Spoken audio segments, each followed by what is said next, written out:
Mm-hmm. As you guys went to Ottawa for this gathering, what were the Saskatchewan hopes? I mean, what were you taking to Ottawa with you? Oh, clearly the hope was to try and get some kind of agreement. It seemed to us that this was the last chance. That constitution making, in that sense, would take one of two directions: either unilateral action, which we thought would be incredibly divisive for the country, that is, Trudeau would go on, or we'd get some agreement. I don't think there were high hopes.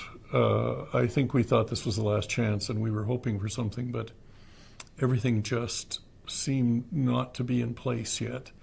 And in particular, we didn't think there could ever be an agreement with Lévesque. This had started to become clear, as I said, in the conference in April, when I forget who in the conference said the hubris of the resurrected. Lévesque changed after the election. He'd been in a very weak position after the referendum, 5th year of a mandate. Suddenly he'd been reelected, and I think was kind of astonished himself probably that he'd been reelected, and suddenly he was in a much stronger position. He came to the Accord meeting in Ottawa, into what was supposed to have been just a signing ceremony, and renegotiated portions of the Accord because he didn't like them and was now in a stronger position. And the other delegations were really taken aback by that. Then we went to a May meeting with Mr. Morin, his minister, who was waxing eloquent on how they were going to win either way now. If Trudeau failed, they won. If he succeeded, they won, because it was unilateral patriation. And it was at that period that it gelled, I think, in our minds that we, being those who weren't in the camp of Lévesque or Trudeau, weren't accounted as sort of an individual force at all. We were to be part of one of the two teams. And there was a real feeling that we simply didn't count. And so I asked Roy to ask Morin, I understand how you win, but how do we win? And he didn't understand the question. He didn't understand that the others had a place or had an identity different from one of the two teams.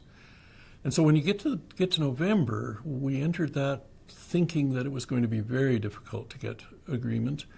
We were buoyed by the Supreme Court decision, which said we didn't have to have unanimity.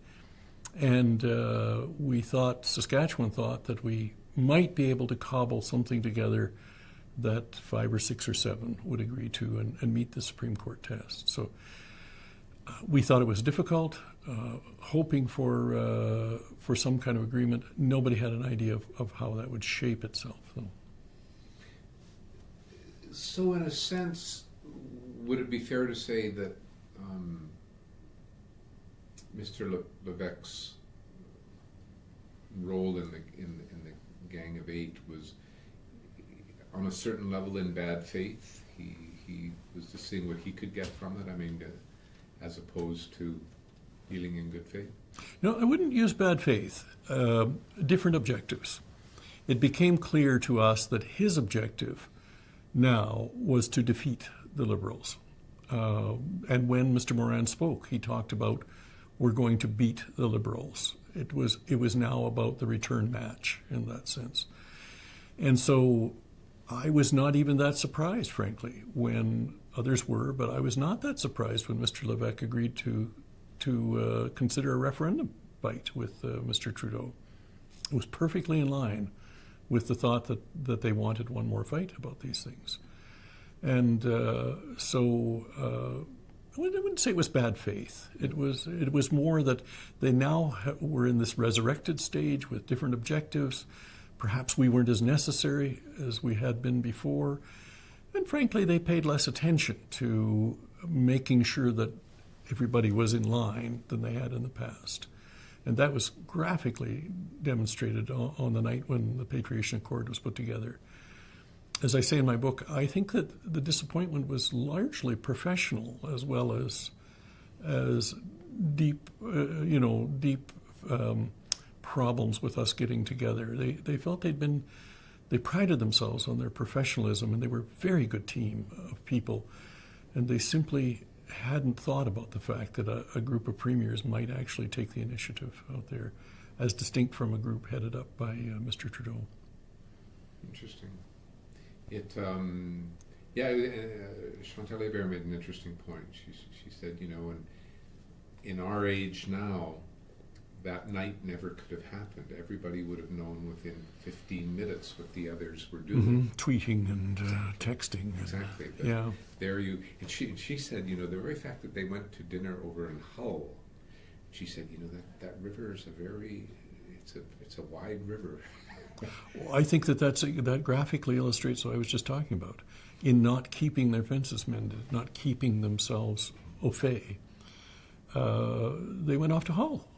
It was all over as far as they were concerned. And Robert says that Robert Normand says that they had some lines out and they thought something was happening, but that wouldn't have happened, I think, 6 or 8 months before. I think they really felt that the process had ended at that point. What was your impression of Mr. Levesque? I say in the book, and I really do mean this, I really liked Mr. Levesque, and I think you hear that from a lot of people. I met him first as a graduate student here at the University of Alberta when he came out in the early 70s to speak to us, and I was profoundly influenced by him. He was so passionate and so dedicated to his cause.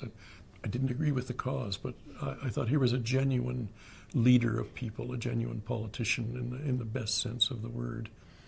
When I became deputy minister, just before I was deputy minister actually, and we had the Premier's Conference in Saskatchewan, and he came. We had half of it at the University of Regina and the other half up at Waskesiu, which is up in the Prince Albert National Park. Again, I was around him, and at one point I was the civil servant in charge of the 8 premiers on a bus, because the Métis Association had decided to blockade the road up. It was an appropriate time, they thought, to make some, get some concessions for Mr. Blakeney on something. And so my job was to send in the bottles of liquor, and they played cards in there waiting for us to go. And I remember at one point Mr. Levesque saying, well, let's just drive right on through, So by the time he got to Waskesiu, he was in fine fettle, as they say. And he went off to the local pizzeria, argued separatism with the American tourists there, and then late at night there was a knock on Mr. Moran's door, and Mr. Moran said something in French. He said, in effect, go away. And Mr. Levesque said, Claude, I need the bottle. And so Harm came up with the bottle, and off he went. And he was just so genuine in all respects in that sense. What was Mr. Blakeney and Mr. Levesque's relationship like? Not terribly good. They were different personalities entirely. I think that Alan really got along better with the leader of the Liberal Party. They were more similar in some respects, but they also were both interested in politics at the grassroots level, etc. There was not animosity, but there was not a closeness that, for instance, Mr. Blakeney developed with Mr. Lougheed, as an example. Yeah. In some of the material I've read, there's that idea that this was particularly difficult for the NDP because commitments Mr. Broadbent had made, and position that with Mr. Blakeney. And could you describe about how the NDP navigated its way through this?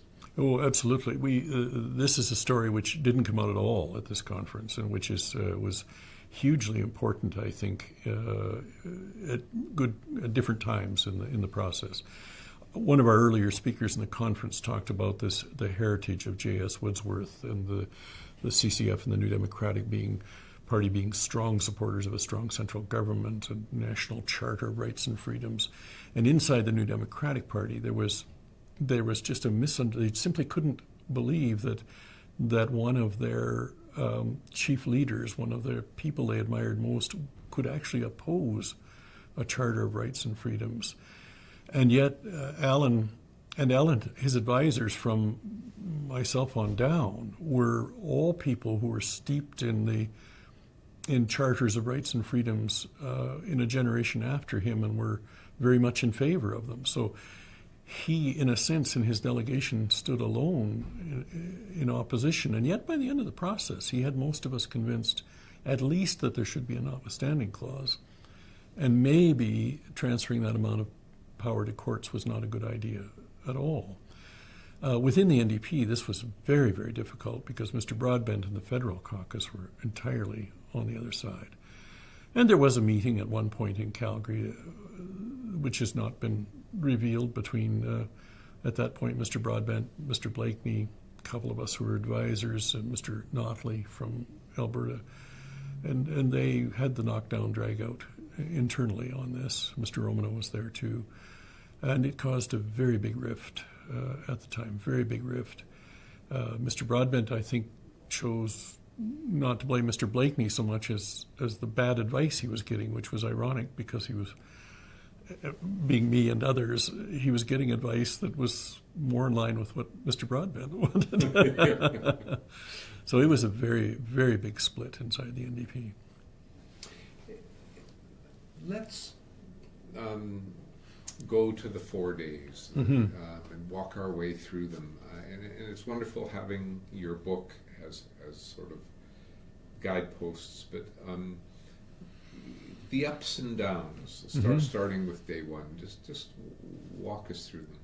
Well, it was all preliminary on day one. We had the open statements, as I said in the book. We were quite shocked, actually, in Saskatchewan at how tough the speech from Peter Lougheed was, in particular, but others of the Conservative premiers. There seemed to be not a lot of flexibility. We were kind of impressed, frankly, with Trudeau and Davis. They seemed, in Hatfield, seemed to be more amenable to a deal. So we were quite taken aback at the public speeches. And then internally, on that first day, then when they went to the private meetings, as you know from the minutes that I've put out, it didn't go all that well on those first 2 days. Mr. Trudeau was not a personality to bring about conciliation and reconciliation. At least I never saw that side of him. If there was a side, we'd been at other meetings where he was exactly the same as he was in that meeting. And I think, frankly, he thought there probably couldn't be an agreement, and therefore was playing his cards fairly close, I think, to the vest in the sense of how far he'd go. So it was, in terms of ups and downs, it was pretty down in those first couple of days in particular. And then once Mr. Trudeau and Mr. Davis showed a willingness to think about a compromise that included the Vancouver amending formula and a charter, I thought a real breakthrough had come there, end of day 2 and into day 3. And in fact, it didn't materialize. It simply slid away at that point. And I actually wrote in the margins of my own notes that is this a group of small men unable to really find a compromise? So for Saskatchewan, it just seemed like, as you said, ups and downs, but mostly downs in those first couple of days. And when did you feel that well, there might be a possibility here? 11 o'clock at night on November 4th. Things were it seemed to us very intransigent at the end of the day on November 4th. Sure, Roy and Jean Chrétien had been in, and we had the Kitchen Accord material. It looked like there could be a deal, but we never. At that point, it seemed to us that Levesque and Trudeau were intent on this fight. And it's at that point that I think that the other premiers, and here the pivotal ones are Premier Davis and Premier Lougheed, with Premier Blakeney kind of in the daisy chain in between because one would rather not speak to the other, really thought, let's put together a package here that at least Jean Chrétien thinks might be acceptable, but we could get Bill Davis to agree to, And maybe there's enough pressure then that we can force Trudeau off the dime, in a sense. And so there really was no upside. There's no sort of resurrection back up after day 2 where it looked like there might be something. It was pretty hard slogging through those days. Mr. Peckford's sort of tirade last night. Mm-hmm. What is your sense of I mean, did both the Kitchen Accord and Mr. Peckford's version of things, or these sort of parallel realities, or? In a sense. I think Mr. Peckford, his deputy was Cy Abry, who's now passed away, and Mel Smith was the person who was the chief lawyer and ultimately negotiator for British Columbia. But we four were sent to actually look at a possible package. The ideas we had, for instance, we had the Kitchen Accord idea through Saskatchewan. But as Roy Romano said yesterday, there was nothing new here. Everything had been circulating around. And so it's just not a matter of somebody coming up with some brand new idea in the kitchen or Mr. Peckford coming up with a brand new idea in his delegation. The elements of a possible deal were known to everyone out there. So when the four of us got together, Alberta had no paper, BC had no paper, we had our paper based on the Kitchen Accord, and Cy Abry had a paper which, not surprisingly, looked very similar to ours. We made a strategic decision at that point not to put the Kitchen Accord forward, to have Saskatchewan's version have to be the version in that sense, because their version was very similar to ours. We then agreed to move and work from the Newfoundland paper, which as far as we were concerned in substance was very close. It was very much a strategic decision. If Newfoundland was putting something forward, other Conservative premiers would more likely sign on to it than signing on to a paper which was coming from an NDP government and the origin of which might be with Mr. Chrétien and Mr. Romano. So it's at that crucial point. Now, Mr. Peckford's not there. He wasn't there when that decision was made. His deputy made that decision. And we made that decision. Alan Blakeney didn't make that decision. I made it on the spot in that sense. And I still think it was the right decision.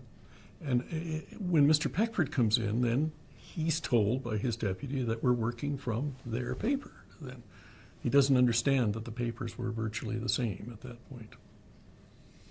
The next morning, that 8 o'clock meeting, walk me through the day. I frankly was so tired because I was still awake at 2:30 taking telephone calls, and then we were back up again at a little after 5 because we had to look at material and make sure that our premier was briefed and talk about how to deal with this, because we had 3 governments at that point we didn't know about. We didn't know about Manitoba, we didn't know about New Brunswick, we didn't know about Quebec. There had been an attempt to contact Manitoba through Gerald Mercier, no attempt to contact Hatfield that we knew of, and no attempt on our part to contact Quebec. The 2 things concerned us. Number one, the Gang of 8 had an agreement that nobody would offload without having a meeting and talking about it. And so the meeting was very crucial in the morning with Mr. Levesque. General feeling that he probably couldn't agree to what was there, but that everyone owed it to their agreement with him to sit down. And then you've heard Mr. Lougheed and others talk about the timing and things like that. But was that really important? I mean, it struck me 23 minutes is not the end of the world. You wouldn't think. Actually 23 minutes is a long time, I think, when you're actually discussing substance. But I've often wondered if Mr. Levesque had the full half or 3/4 of an hour. I wondered if there might have been much more discussion. It was, at that point, everybody is sort of, we've got this deal, and the meeting's coming up at 9, and it has to get there. it took on an imperative of its own in that sense. And timing, actually, the time did become important, I think. There obviously wasn't time for a full discussion, and especially no time for Mr. Levesque to get over, in a sense, the fact that this had happened, and to take then maybe 10 or 15 minutes as he gets over it and think, what do I do? And to have more discussion with his colleagues at that point. He didn't have that time. It doesn't sound like a lot of time, but he just didn't get the time. He had to then leave and go back because his first reaction was anger.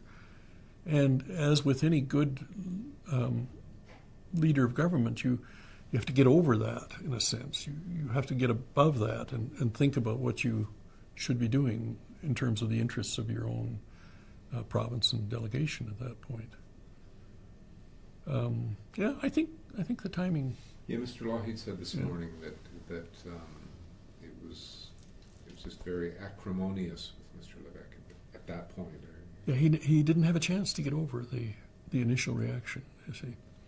And as I said, I think in a sense there was both the feeling of betrayal and anger about having been about not having thought about this outcome, that the 9 might get together and actually put something together, irrespective of what Mr. Trudeau wanted. Yeah. So in a sense, he and his delegation's focus had been so much on Mr. Trudeau, just didn't see this coming from the other side. As I said before, he simply, Mr. Moran didn't understand the question on May 9th, that there was another group out there, that we might have interests of our own that were different from Mr. Trudeau's. And Mr. Trudeau, we understood fully that once Mr. Davis agreed, once he made the telephone call that night to Mr. Trudeau and said, I think we have something we can agree to, and Mr. Trudeau asked him to come over to discuss it, and he said no. At that point, then, the group, in a sense, has a lot of leverage in the process. Because Mr. Levesque, irrespective of all of the was I betrayed or not, ultimately could always say no to the package. Indeed, it might even serve his political interests to do so in the long run. And you look at his closing speech, we are alone again, he said. Obviously, if you're trying to say to your people, Canada doesn't want us. Look at this. It would serve your political interests. So he could say no. Mr. Trudeau, on the other hand, I still believe, wanted the fight, wanted the referendum fight. But he could not walk out of the conference and say to the Canadian public, oh yes, there's 9 provinces that have an agreement, but we're still going to have the referendum. Because he was Prime Minister of Canada and had to become Prime Minister of Canada at that point. 9 provinces had said, here's something we can agree to. He could not say no to that, despite what he wanted to do in his heart of hearts, in a sense. Mm-hmm. And so he was trapped. He had to agree to that package because there was no other way that he could go at that point. Sadly, he had a siren over that box. Yep. Sorry, I'm going to go. I'm the worst person. These damn wind the tape back to there. At this point, once the 9 provinces had agreed, in effect, Mr. Trudeau was trapped. Well, as I said, Mr. Levesque could say no. He could not go out of the conference as Prime Minister of Canada and say, oh yes, 9 provinces have agreed, but I'm going to have the referendum anyway. Politically, that was, he simply couldn't do that. It would start a whole matter. It just was politically impossible for him to do that. And so he was trapped also by the fact that 9 provinces had gotten together on a package which was not a package that he, in fact, had guided through the process. And if you look at his closing speech, the public closing speech, he said, in a very, his whole demeanor was very, how would you put it? His demeanor was not enthusiastic. He starts out by saying, well, we have a package, but I wasn't part of many of the compromises. And then he goes on to say, we have a charter, but not the charter. I would still like to have had the referendum. it's only a day or two later that the enthusiasm for the agreement grows in the federal government. And I think, frankly, because his PR people said to him, you have to be enthusiastic about this now. But his whole demeanor was not of a man who wanted to do this, frankly, in those closing statements. Tell me about the subsequent lobbies of women in the country, and then the First Nations. How did it come to be that wasn't included in the way they thought it should have been, and what were those next steps? The critical one was dropping Section 35. And when the 4 deputy ministers met to make the agreement, in both the Newfoundland paper and the Saskatchewan paper, there was a section on Aboriginal rights. And of course, BC had no paper, and Alberta had no paper. And so we started with that, the 4 deputies, at which point Mel Smith, who was the deputy from BC, said, I don't think we can go along with that. We have no treaties, and Aboriginal rights of this nature could unpack in a whole number of directions for us. There was some discussion. We asked him if he was firm on that. He said yes, and so the Aboriginal section was taken out. At the time, Alberta made no comment, so we didn't actually ascertain whether or not they were in favor at that point. No discussion at all amongst the deputies on Section 28. Those discussions came elsewhere later, but at that point, there simply wasn't an understanding, I guess, of the interrelationship of 2 notwithstanding clauses, 28 and 33. So it was not a point of discussion at that point.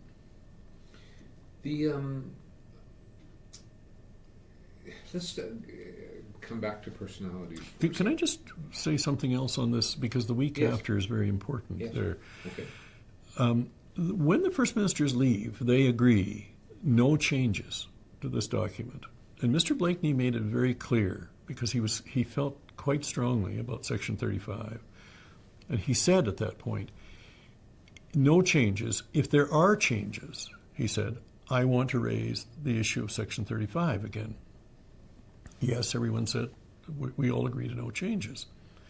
The federal government, though, comes under heavy lobby immediately from Judy Arola and others on Section 28.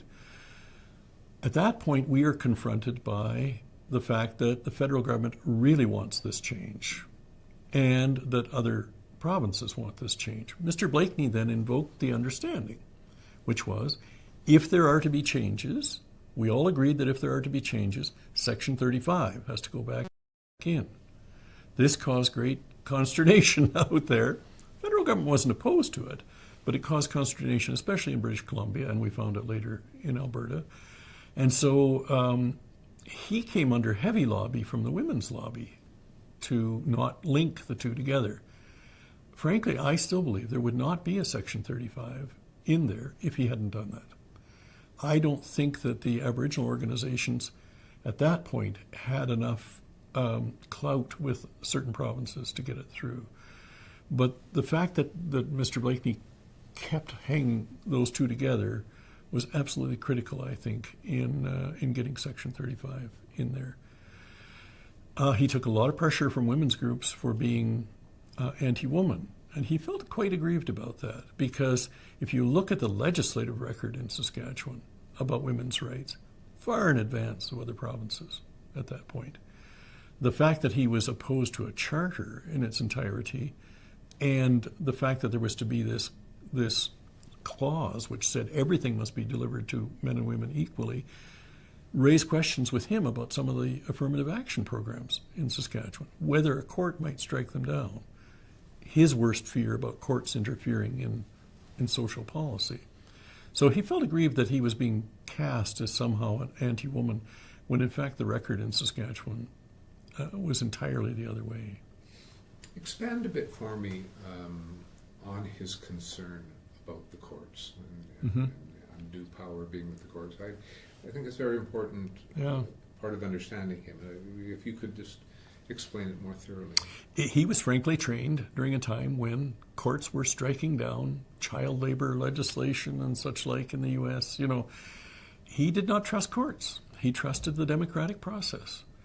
And he felt that giving courts too much influence in a charter like that, yes, it was great while you had a Warren court or Alaskan court, but that generally judges come from the most conservative parts of society. They're trained as lawyers, and to argue the legal minutiae of it, they don't have in his opinion, didn't have the resources to have the full look at social causes that a legislature did. And he simply didn't trust them to make the right decisions. And of course, so he opposed it, which struck, as I said before, this chord inside the New Democratic Party.